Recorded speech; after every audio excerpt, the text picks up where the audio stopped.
Are you looking for an experience that will grow your teenagers' faith, increase their leadership skills, and teach them the discernment to engage with the world all around them, all while taking them on the adventure of a lifetime? I mean, who isn't looking for that? If your teenager loves fun, adventure, and wants to grow in their faith and leadership this summer, then send them to Excel's Summer Leadership Camp. Excel's Summer Leadership Camp is a 12-day experience for passionate young leaders looking to discover God's truth, to discern wisely, and live wholeheartedly. Your teenager will embark on a transformative journey in the Blue Ridge Mountains, where they'll build lasting friendships in the context of community, embark on thrilling adventures like camping, rock climbing, whitewater rafting, and they will receive expert training and certifications in categories like CPR and wilderness first aid. Each aspect of the camp is woven together to help them learn to discover truth, to discern wisely, and take godly action in the context of real-life situations. To learn more or begin an application, go to theexcelcamp.org. That's theexcelcamp.org.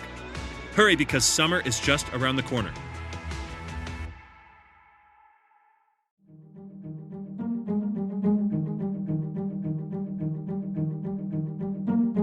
Hey everyone, welcome back to the Reclamation podcast, where our goal is to help you reclaim good practices for faith and life. Today is episode 70 of the podcast, and I get to sit down with writer, baseball enthusiast, and just an incredible human being, honestly, Ethan Bryan. Ethan has a new book out called A Year of Playing Catch, and we talk about what it means to insert play into your life. Look, parents, I know you've been dealing with a lot. People out there, I know you've been dealing with a lot with COVID, and oftentimes we overlook the spiritual discipline of play. In his writing, he talks about going through 10 states, 12,000 miles, and making sure to play catch every single day. Such a good conversation, a rich conversation, a baseball conversation, which I absolutely loved, and I hope you love it too. If you do love it, do me a favor, leave a comment or review wherever you can. Give us a subscribe, however you listen to podcasts. Let us know. Follow Ethan on the socials.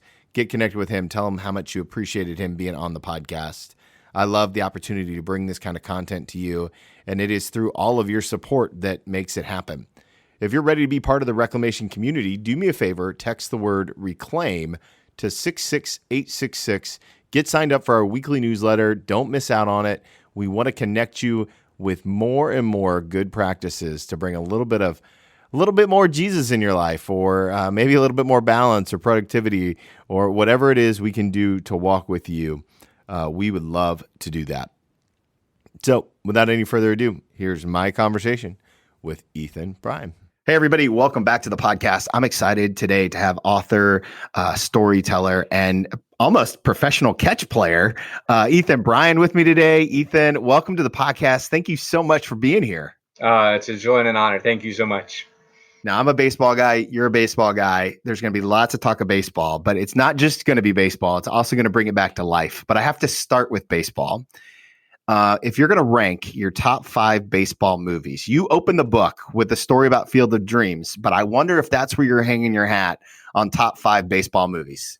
Ooh, wow, man, you just I just came out right off swinging. I don't know that I can rank. I mean, 42. Oh, that's a good one. A League of Their Own. Okay, all right. The Rookie. Really? Yeah. I got to play catch with him. Yeah, that makes a big difference. It does. And of course, Field of Dreams. What's number 1 for you? It depends on the day. I will not, if I see Field of Dreams on TV, I will not, the surfing stops. Yeah. So it's way up there. The League of Their Own. I feel the same way about League of Their Own. Might be the best baseball movie. It's really, I'm a romantic, so it's hard for me not to go with For the Love of the Game. Oh, For the Love of the Game. Moneyball. Oh, Moneyball's so good too. How can you not be romantic about baseball? I thought that's where you were going to go. The Natural? What about that? Oh, gosh. Come on, such good movies. See, the thing with The Natural is it's one of the first times I'll ever say that the movie was so much better than the book. I could not stand I didn't read the book. True confession. Didn't read the book. You don't need to.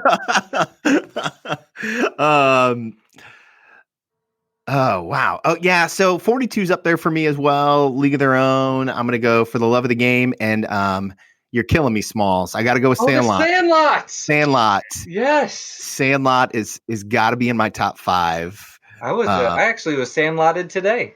Were you really? Yeah, I had baseball practice with some friends, and I was out in right field, and the pitcher said, "Hey, watch this!" And the batter hit a high, towering pop fly, and I literally just stood there with my glove. I did not move.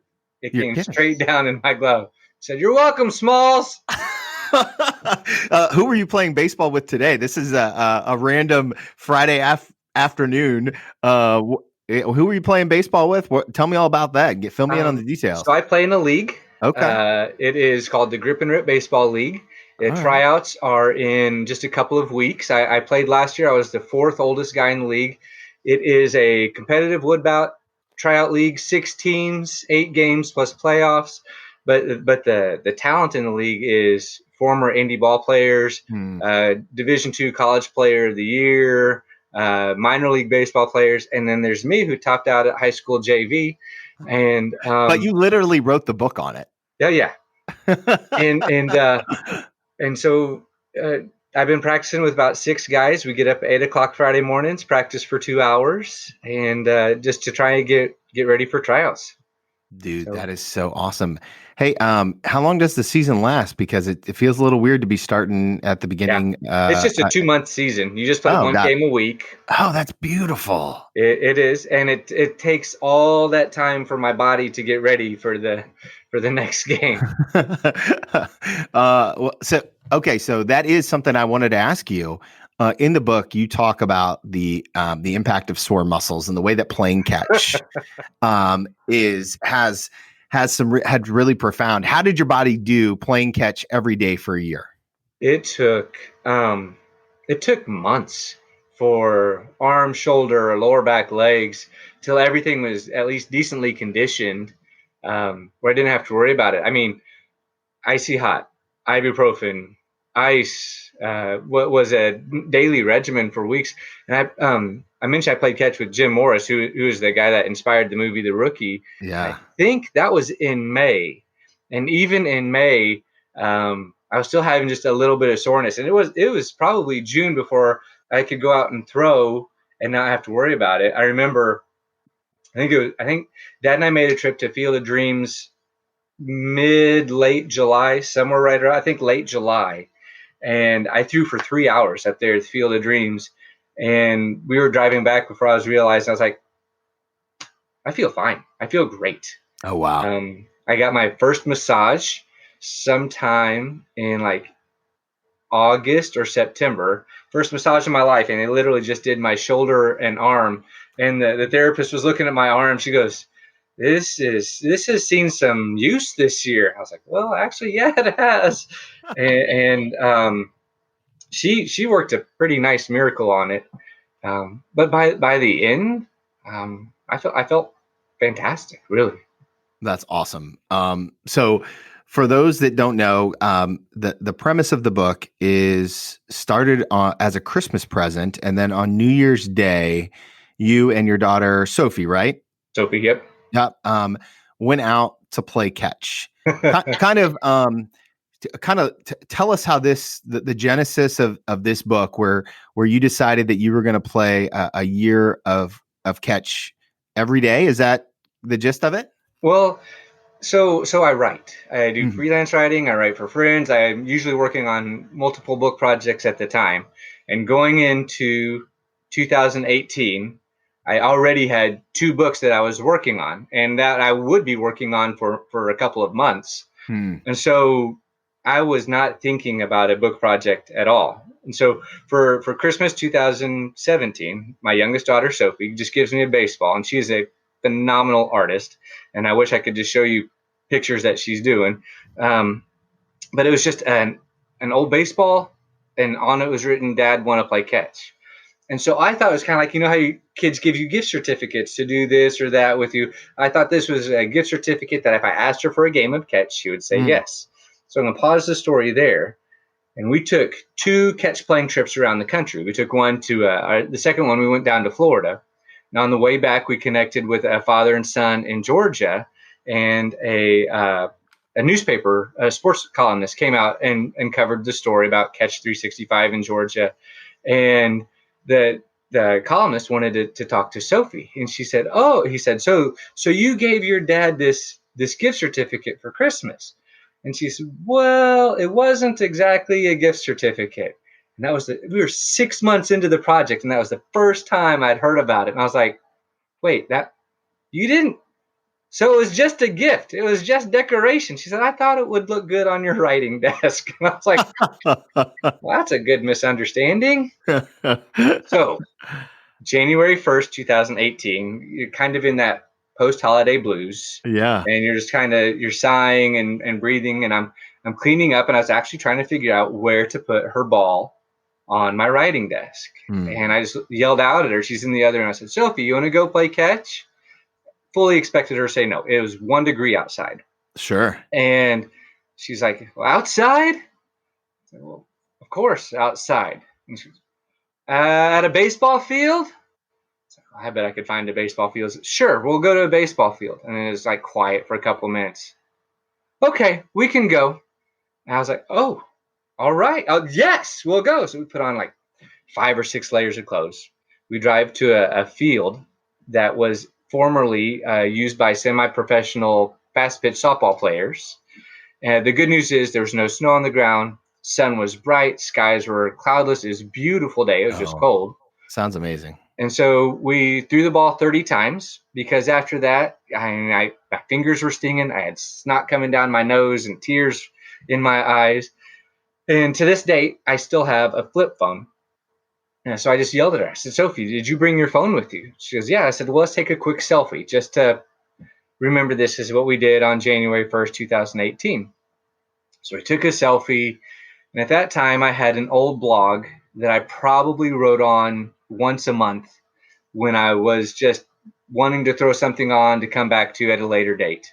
And so I put the selfie on there, and I said it's like 1 degree and 30 throws, and our cheeks were frozen. Or so I don't even remember what I really wrote.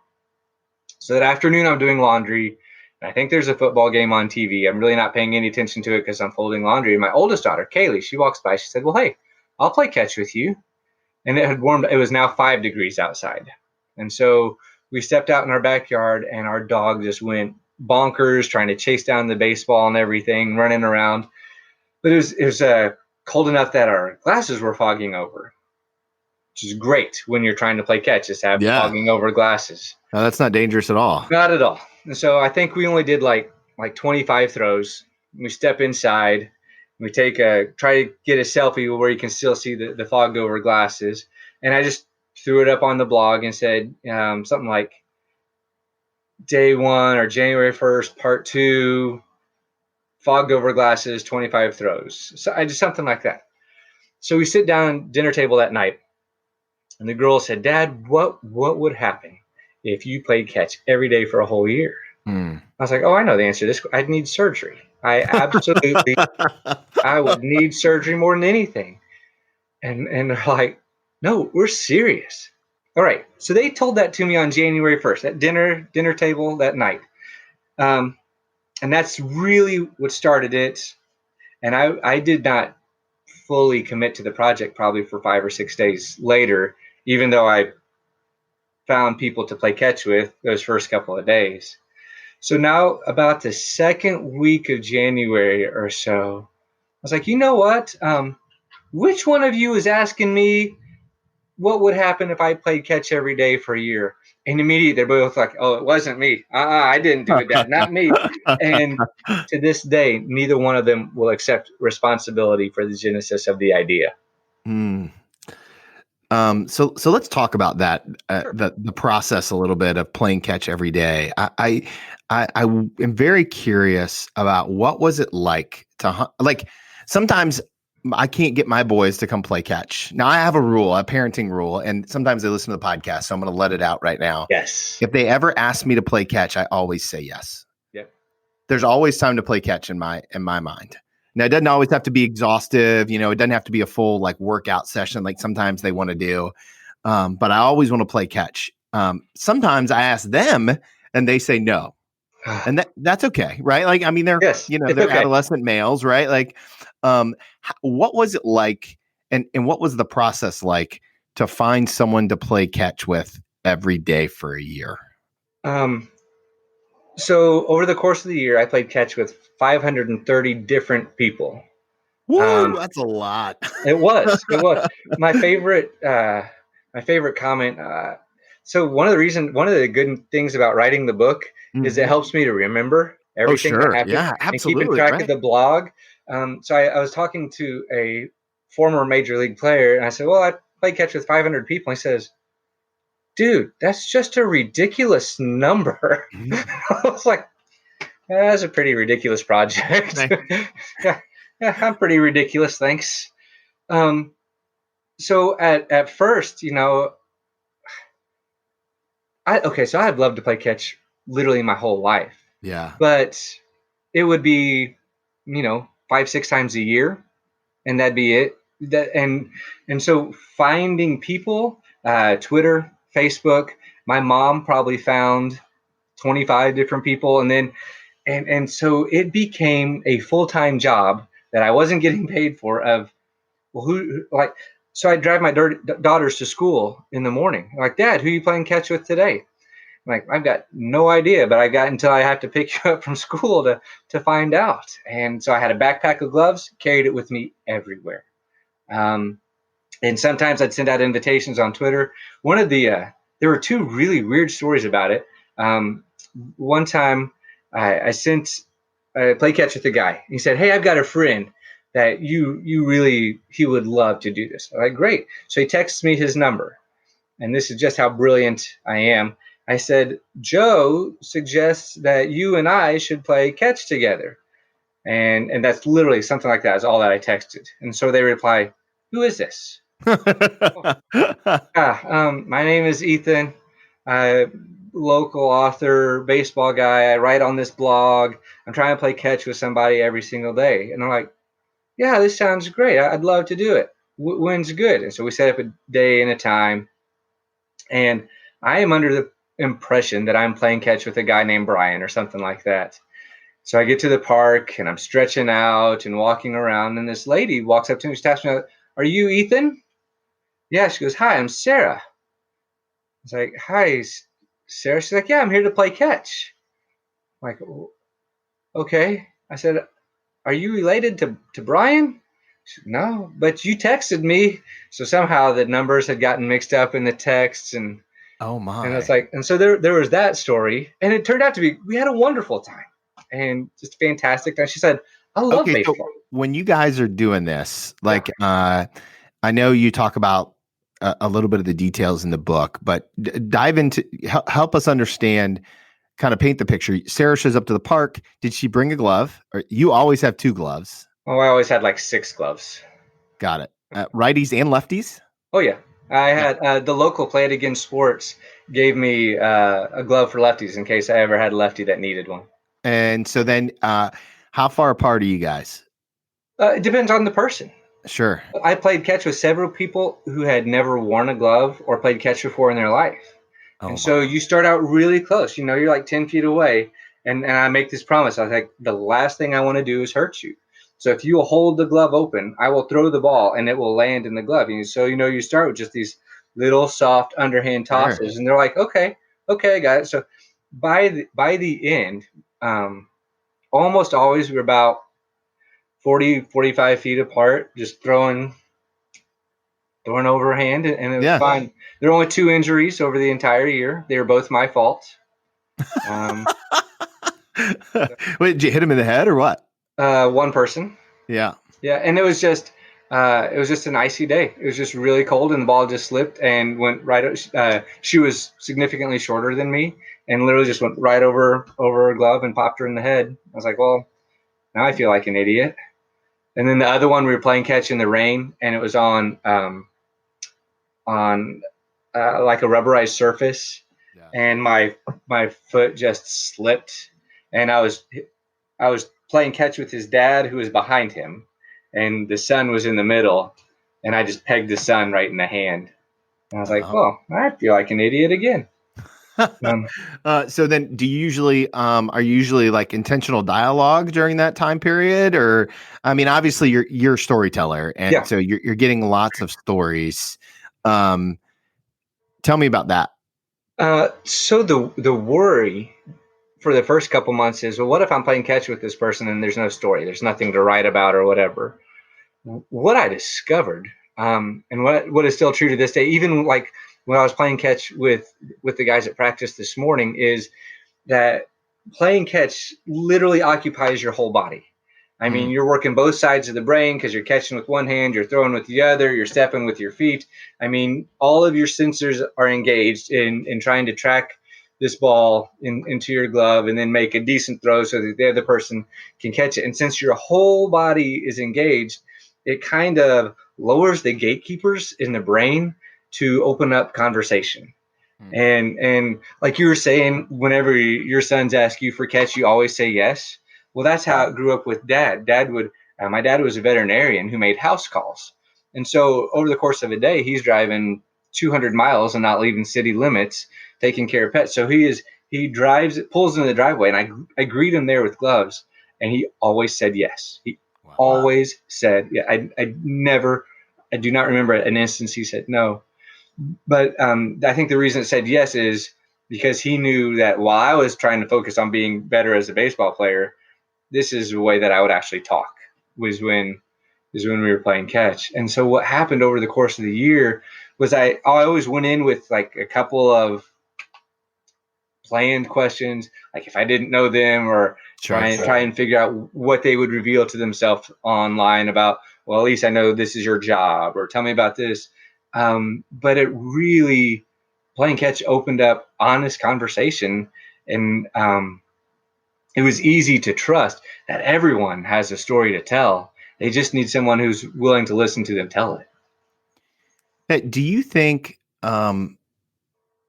play as a platform to vulnerability it was kind of one of the key takeaways for you from this idea? Because I know that one of the things that you kind of hung your hat on in this book is the power of play. Tell me about what you learned about play in this experiment. Um, are you familiar with Jürgen Moltmann? No. Yeah, a German theologian. He wrote Theology of Hope is one of his most popular books. Well, he wrote a book called Theology of Play, and you look it up online. It's like $500 or whatever, and it's because it's rare and it's Right. just out of print and no one's doing anything with it. So I had a friend. I was at the end of the year, probably November or December or so, and I was wrestling because I didn't want to stop. I playing catch with people, that was the best part of every day. I looked forward to that so much, and I was trying to figure out why why is this. And he said, you need to go find a copy of Theology of Play, and and that will help you begin to make sense of it. And so it took me a while, and I think I got it through interlibrary loan. And basically, um, play is a really full expression of God's kingdom breaking into where we are, Hmm. because you are experiencing life in the present tense, and you are sharing it with someone else, and you're not afraid, you're not worried about it. I mean, real play, if you screw up, if I made a bad throw, well, I'm sorry, let me go get that, and it just continues. You adapt, and um, you shape the rules to include whoever wants to be included. um, so play became a taste of heaven on earth, and Moltmann's work helped me understand just how important play is to being human. We I we when we cannot be fully human if we are not playing somehow. I mean, play in itself is such a broad category, but you have to play to whatever it is for you to be your best. So I'm curious, how much resistance did you run up against asking people to play catch? Like asking people to take time out of their day to play. I mean, I know that there were a couple of times in the book where you kind of I think you mentioned once that most people just didn't respond if you would send them an email, and then they would just ignore you. But did you ever bump up against resistance to the idea of play? Like, I'm too busy to play? Oh yeah, there were some of those, and there was some at the beginning where I'd send emails to people I knew were friends who I thought would be interested in it, but they didn't want to jump in too early. So when they saw that I had done 6 or 7 months, they're like, "Hey, I I would love to. Now that I see what you're doing and understand what you're doing, I would love to be a part of it." So there was the patience aspect of it. There was the don't ever read the comments rule. That sometimes I'd post a story and people are like, "He is so desperate for friends. He is doing." I was like, "Oh, so don't ever read the comments." There was some of that. My favorite story along this lines was I was again recommended, "Hey, you need to connect with this guy to go play catch. Send him an email. Is the best way to get in contact with him." So I said, "All right, my name is." Actually had a form email at one point that Sure. this is who I am. This is where you can read some of the day's stories. I've got 2 months left. I would love to connect with you just for 15, 20 minutes to play catch, tell your story. And his response was, "I love helping school children with their projects. What grade are you in?" I was like, "Oh," and it was just such a shot to my ego. I never replied. It's like, sorry, just let it Oh, go. that's awesome. Sometimes you just gotta let a man go. Oh, sorry, I can't handle it. uh, what did you traveled the country multiple times, Yeah, right? To play to catch, play catch. How crazy is that? dude. Travel This to is play catch. everything I want.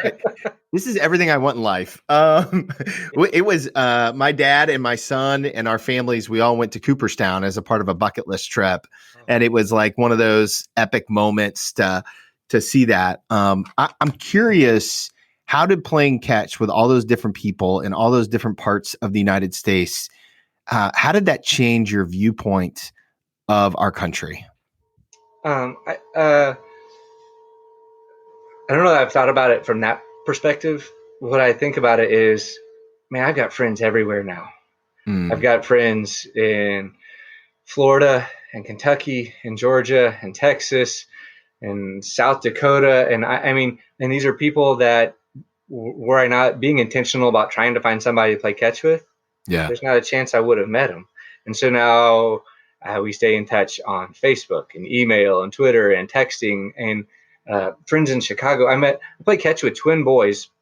So back on like January 10th or 11th or somewhere around there, um, uh, a couple of guys on Twitter, Cespedes Family Barbecue, interviewed me about this, and they are kind of the lighter side of the game and do some really neat things. And so from that, I got like 100 emails in a day of all these people saying, "Well, if you're in my neighborhood, I'd love to play catch." And I wasn't prepared for that at all. I mean, it took me a few days to respond to him. I was just completely overwhelmed. So I get this email from a guy named Shane. He's up just outside Chicago. And he says, "Well, when you come to Chicago, you let me and my brother know. We'd love to play catch with you. We're twins and we play catch at our factory almost every day over lunch." And I was like, "Yeah, that's great. Thanks for sending your email. Thanks for your word of encouragement. There's not a chance I'm going to be in Chicago this year." Well, then we went to Chicago and we connected with and had a blast. We played catch at Millennium Park, right near the Bean, and just had such a good time. And I said, "Well, here's the deal. Next game of catch is on my turf. So when you guys come down to Springfield, we'll do it again." 100 days later, they came down. And I just took them You're on a catch. kidding. Yeah, no, we took them on. I took them on a tour. 2 days. I focused on one brother, Shane, one day, Sean the next day, and I just drove them all over Springfield. And I said, "Look, these are some of the highlights of Springfield. Let's stop here and play catch." And we did. And um, so I don't know if I should give away the ending of the book. I'll just say Shane and Sean and I text all the time now, Mm. and and because they took a risk in sending me an email, and then we connected, and they're just neat friends. And so to go back to your question, um, I think our country is full of amazing, amazing people. And I am so delighted for the chance to get to meet just a small handful of them through this experiment. I think you're on mute. Workday's starting to sound the same. I think you're on mute. Find something that sounds better for your career on LinkedIn. With LinkedIn Job Collections, you can browse curated collections by relevant industries and benefits, like flex PTO or hybrid workplaces, so you can find the right job for you. Get started at linkedin.com/jobs. Finding where you fit. LinkedIn knows how. That's beautiful. And I love, I've been accused of over spiritualizing baseball at times. That's impossible. Thank you. Thank you for affirming that. I often include baseball as a part of my sermons on Sunday. And one of the things that I just feel so relatable to me. Now, it turns out not everyone loves baseball, but one of the things that when you wrote in the book that really struck me is the rhythm of catch, right? And you kind of talk about it, about the process of how you grip the ball, how you throw the ball, the pop, and then back, right? And so I'm curious. It feels like the entire year was about rhythms for you. Yeah. How has your life changed in rhythm because of catch? When I finally stopped playing, there was that down season. Yeah. This is hard, and I missed it so much. And I got an encouragement from a writing mentor that said, all right, this is your book. You need to write this. And so I started writing it, and I started processing it. And the day that I wrote a book about playing catch, and it was horrible. It was terrible. Was that forced? What was the name of that book? I think you mentioned it. Oh, no. This is it was this book. Oh, this is the book. Got it. Okay. The first draft of it. The first draft. All right. So bad. I literally deleted the whole thing. Oh, wow. And when I restarted what became now, the first chapter, Going to Field of Dreams with Dad, and really taking it slow. There's a book I'm going to throw out here. It's called The Sound of Life's Inescapable Beauty. It's by Martin Schlesky. He is a German luthier and violin maker. And in the preface of that book, it says that we have lost the art of creating metaphors for life. Yeah. And as I started thinking about, well, what story, there's too many stories. What stories do I want to tell? What stories do I want to leave out? How can I honor everyone who gave of themselves to make this whole year possible? And I think that the metaphor of baseball for life, baseball as a metaphor for life, just took on a whole new depth. And so how it changed me? Well, it gave me the courage to try out for that Grip and Rip League. I tried out last year. If I had not played catch for a year, there is no way I'm trying out. And I had several friends who were partners in the league. But like I said, the vast majority of them, probably upper 20s, young 30s. I tried out at 45. The commissioner of the league, as I'm walking off, he said, dude, that took a lot of courage. I was like, no, courage is the farthest thing. I was just trying not to throw up out there. And then I get the text from one of my friends. She said, hey, you made the cut. You're on a team. And I was like, wow. I wanted to make it through tryouts. I didn't even. So there's no way I do that. Again, answering your question just as long as possible. The friendships, the rhythm of the friendships, yeah, and the new connections, and even in the oddness of the season that we are in right now, where there's no professional baseball, yeah. I think there's something about sport in particular that teaches us how to be family, how it's okay to disagree with someone else and still value that relationship. Um, that might be one of the most important things sport teaches us. That you can have within the household people cheering for different teams, and of course, okay, so haha, you lost, you have to go do dishes or whatever, but the relationship still takes priority. So it changed me. Well, one, I still carry a backpack of gloves wherever I go. So that's a great question. Are you still trying to play catch with whoever will want to play catch? I mean, probably with less fervor, right? But like, Yeah. playing Well, catch all the time. I've been playing catch at least every week with. It's probably not a week has gone by. Well, when Springfield shut down for this day at home at the beginning of COVID, I'm trying to remember what that was, like end of March, somewhere around there, whenever it was. My oldest daughter is now a student at Missouri State University, and she had to move back home. And so it was the end of her freshman year. And so she is processing all of these emotions of school. She's processing the emotions of now her boyfriend has to go back to his city. And so there we get the joys of long distance relationship. And so and all of her, she's a musician. And so all of her symphony practices, studio, all this have now become online. And so she's wrestling with this. And so she says, "Hey, Dad, can we just go out back and play catch?" For those 30 days of quarantine, we'd step every day just for about 15 minutes a day. She goes, "Dad, I've always wanted to learn a knuckleball. How do you do that?" Well, I don't know what is wrong with my hands, but no matter how diligently I try, I can't throw. It's horrible. My knuckleball is terrible. In 2 days, she picked it up. And hers is like really good, like to the point we were playing catch with my uncle a few weeks ago, and I said, "Here, let Kaylee throw to you. I'll catch yours."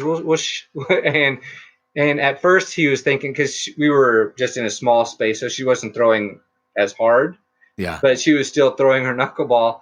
And there were a couple times his eyes just got really big. He's like, "That's moving." I was like, "That's what I'm trying to tell you. She knows what she's doing." So, man, I don't even think I've answered your question, but it is such a joy-filled relationship, those opportunities. So for about 6 weeks now, I've been meeting with these guys, practicing for the hopeful tryouts for the league we're going to have here. And we practice at 8:00 on Friday mornings, which is pretty early. There's a reason that there's no professional game at 8:00 in the morning ever, because your body doesn't do what you want it to do at 8:00. And so to wake up at 6:30 for my body to be awake to play at 8, I'm like, man, I don't want to wake up at 6. I don't want just to, and it's so hot and humid and exhausting. But by 10:00 when we were done, that was so much fun. Yeah. And we're all tired. We're all dripping in sweat, and every single one of us is smiling. And it's almost like that time in the dugout where we're packing up our bags and getting ready to leave. We're just touching base. We're like, well, okay, well, next week. Oh, I'll be ready I can't wait already. And we're so excited for the next week already. Yeah. It sounds so much like an act of worship in a lot of ways, that it's I think that in these kind of these pure moments, these brief moments, we get this kind of pure interaction in terms of playing and whole body play and diversity of the kingdom. I mean, like, man, I mean, like this is like an incredible testimony to the people of God doing what they were created to do. And it's not just baseball, right? Baseball is just the medium in this case, although I think baseball is one of the best mediums. What did this year teach you about God that you didn't know before? Ooh. Well, I'm going to touch on the worship part for a second. Yeah. Because I used to be a worship leader. Okay. And those times when you are able to forget yourself and realize that you are with God, that is such a powerful moment that we don't get enough of, because it's very easy for us to get distracted by ourselves and our situation. And the movie Chariots of Fire, and the quote that's attributed to Eric Liddell, I feel his pleasure when I run. When I run, I feel his pleasure. Yes, that's how playing catch was. That being out there, I was aware of God's joy, and so I think that'd be it. That would be the thing that I learned and discovered through that Moltmann book as well, is how important the choice is to choose joy, to see that God is a God of ridiculous joy. You know, he was under no obligation to create in the first place. He created all that is out of a passion of love and an abundance of joy. He wanted to share it with others, and so stepping out in creation and just getting a taste of that joy every day. And that's why January 2019 was so hard, was that I was forcing myself to stop, trying to prevent surgery. But I was like, all right, I don't have to do this anymore. And then it took like 2 days. I was like, oh, but there was so much joy there. Yeah. So, and now finding another rhythm of it, of, well, at least once a week, I am intentionally meeting with people where we can go do this together. So let me ask you something really practical, because I think that there's probably somebody listening, maybe a husband or a wife, or somebody whose life has gotten really serious. Mm-hmm. And in a lot of ways, this exercise, while profound, seems almost a little ridiculous. Yep. And I love it, right? I'm here for it. How do we move in our lives? Like, what's one thing that we could start doing today to incorporate more play? How do we start down this journey? When I was 10 years old, I wanted to play baseball for the Kansas City Royals. And I think back to that, not the Reds, but I was trying to decide if I was going to make a comment of, well, like, I love the dream, hate the team. But no, exactly. You guys took Billy Hamilton off our hands. I was so excited for that. So I think my walk-up song, if I make the cuts this year, I think my walk-up song is going to be My Shot.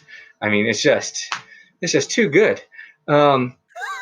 Yeah, but when I was 10, we know how to play. You don't have to teach anyone how to play. You do it naturally for the first decade of your life. It is that, I mean, it's that you daydream about at school. It's that you just completely lose track of time doing whatever it is. So the first step I would do is just remember, what was it? When you were 10 years old? Yeah. What did you want to do? What was it you lost track of time doing? What was your ridiculous dream that you thought, well, if I could do anything, this is what I want to do? One of my favorite stories I heard through the year, was of a lady who ice skating was her passion. Well, she got burnt out. I guess she was good, like competitive good, like if she had the devotion, Olympic quality level good, but she burnt out on it, and just too many hours at 30 whatever, she decided, I'm just going to go back to the skating rink and skate for me. And so she does a couple times a week. She just goes and skates, and there's no awards, and she's not getting paid for it. But she says, those 2 days I go, I love it.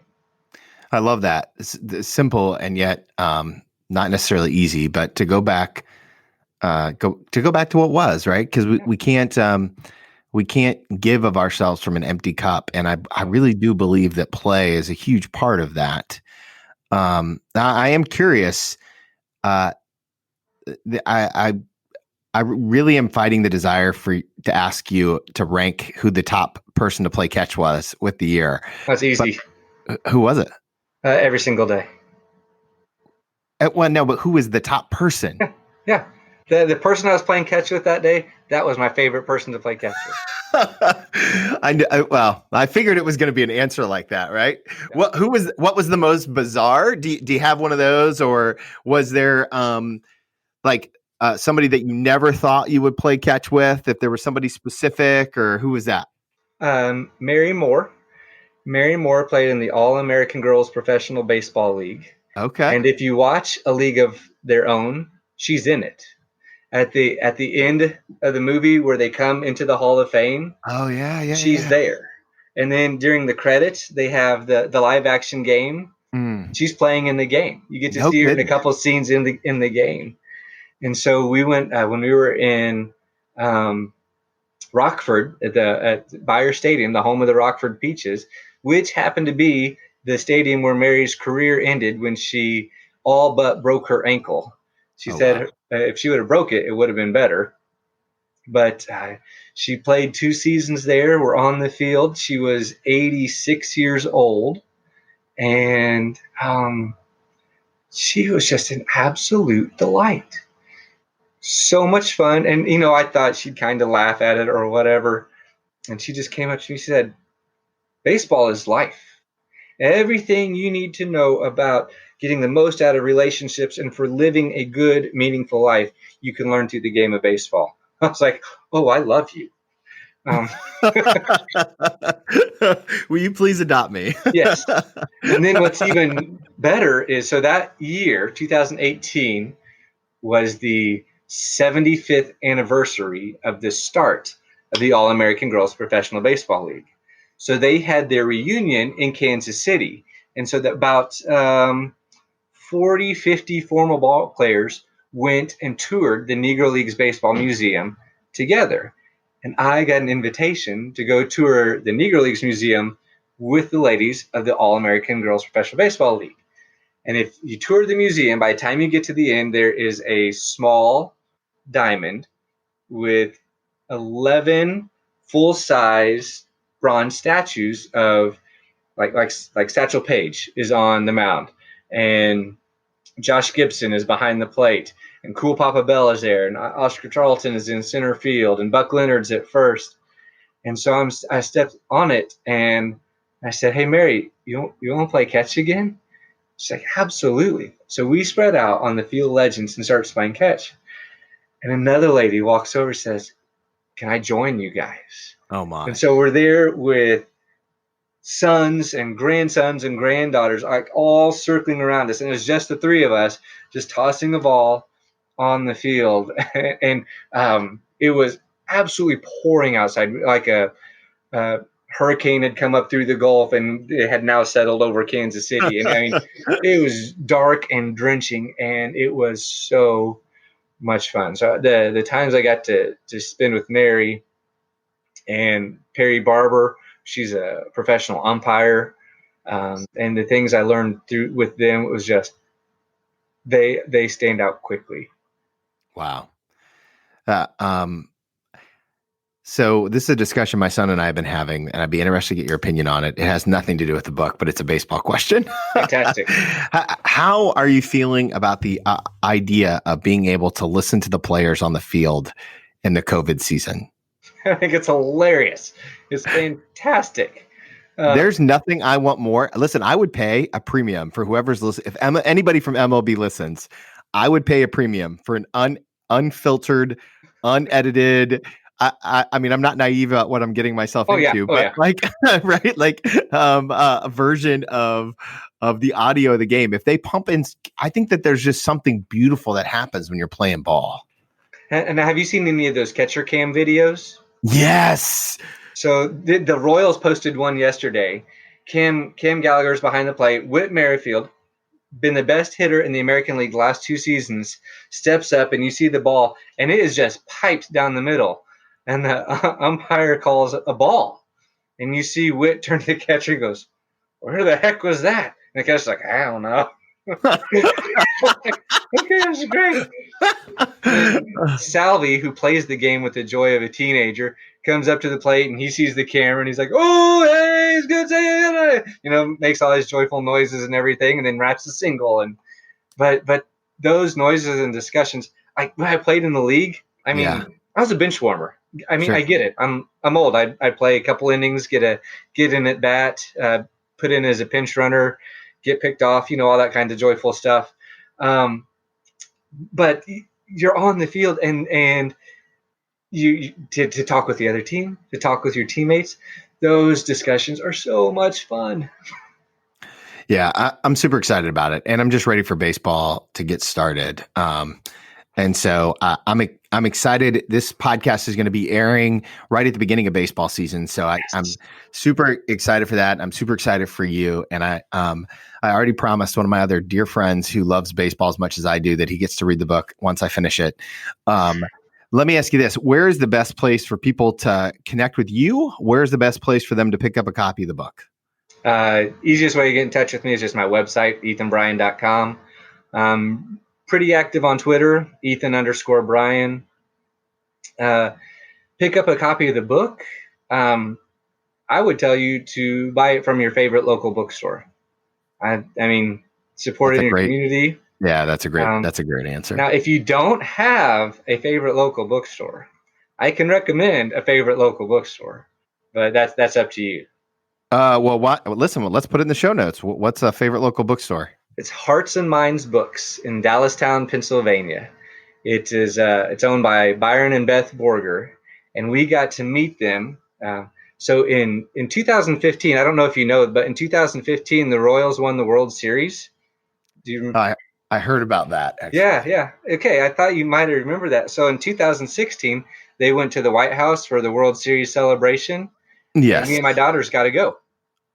We were in the White House with the Royals in the same room as the president. Stop it. How'd you do that? Well, I was working on one book, and then I broke my ankle, and it turned into another book. But through interviews that I was doing with the book before it transitioned, I got an invitation. They said yes. And actually, this is the best. We were visiting my brother-in-law and sister-in-law. They live in Houston. Mm-hmm. We were watching the 2016 Home Run Derby, which I think that's the one that Giancarlo Stanton was just hitting bomb after bomb after bomb. Right. And I get this email, and I just, you know, you look at an email like, oh, well, this is a scam, this junk, whatever. Yeah. And I looked at it, and I was like, .gov. I wonder if this is real. And so I just kind of show it to my wife. It's like, what do you think? Is this real? So I open it and it says, this is your invitation to come to the White House celebration with the Royals. We need this information, and it's in a week. And I'm like, well, we're in Houston, and our van needs to be fixed, and D.C. is a long ways from Houston. So we drove to Springfield, repairs on the van, drove to D.C. And on the way home from D.C., we went up to Dallastown, Pennsylvania, and I got to meet Byron and Beth in person for the first time. And they're just they live in the bookstore. Wow. And so I've been ordering from Byron now for 15, 16 years, something like that. And this is what I love. Here, I'll tell you two short Byron stories. The first one, so years ago, I had problems online with checking or something getting hacked. And so I struggle with paying for things online. Yeah. And so I learned about his bookstore and said, hey, I'm really interested in ordering this book from you. Do you take checks? And he says, oh, this is what we do. We will send you the book. And then in the book is an envelope and a receipt. And you can write the check. And I was like, wait, I have the book in my hand, and you're going to trust me that I'm actually going to pay for it? And he's like, well, yeah, that's kind of what Christians would do, isn't it? And I was like, so I have literally been ordering from him now for 15 years or whatever. And then, so this past week, my daughter placed her own first order from Byron. Oh, wow. And to get something in the mail. And when he packages it, he wraps it up really tight and everything and puts it in between cardboard, and you have to cut through the tape and peel off the cardboard to get to the book. And she ordered one book. Well, it came in an envelope, and I was like, well, there's no way that's just one book. And you open it up, and there's a second book in there that he gave to her as a graduation gift, saying, we're proud of you. We just want you to know that. And Oh, wow. like, well, so Hearts and Minds Books, Dallastown, Pennsylvania. Yeah. Hearts and Minds. Is it just heartsandmindsbook.com? Yep. Okay, great. We'll link to that in the show notes. And if you want to order a copy of the book from there, that would be fantastic. Neat people. Sounds like it, man. Okay. Last question. I always love to ask people, right? It's an advice question that you would give yourself. Oh gosh. So, if you could go back in time, let's say to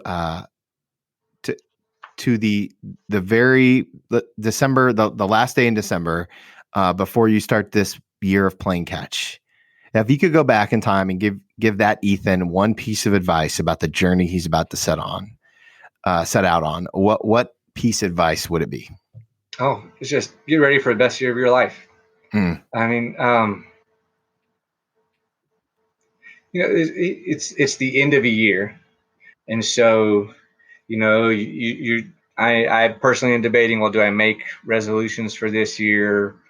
Do I want to do anything like that? Do I want to try and implement something new, something big?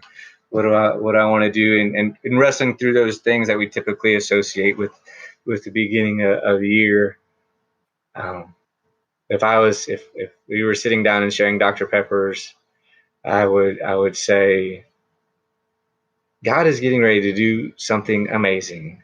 Just have the courage to say yes. Because that first week, I mean, it was hard physically. My arm hurt. I remember I would wake up and my fingers were stinging and tingly and just kind of those carpal tunnel-ish sensations. And I was like, man, this hurts. So what am I?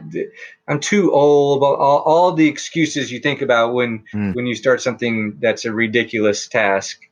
But the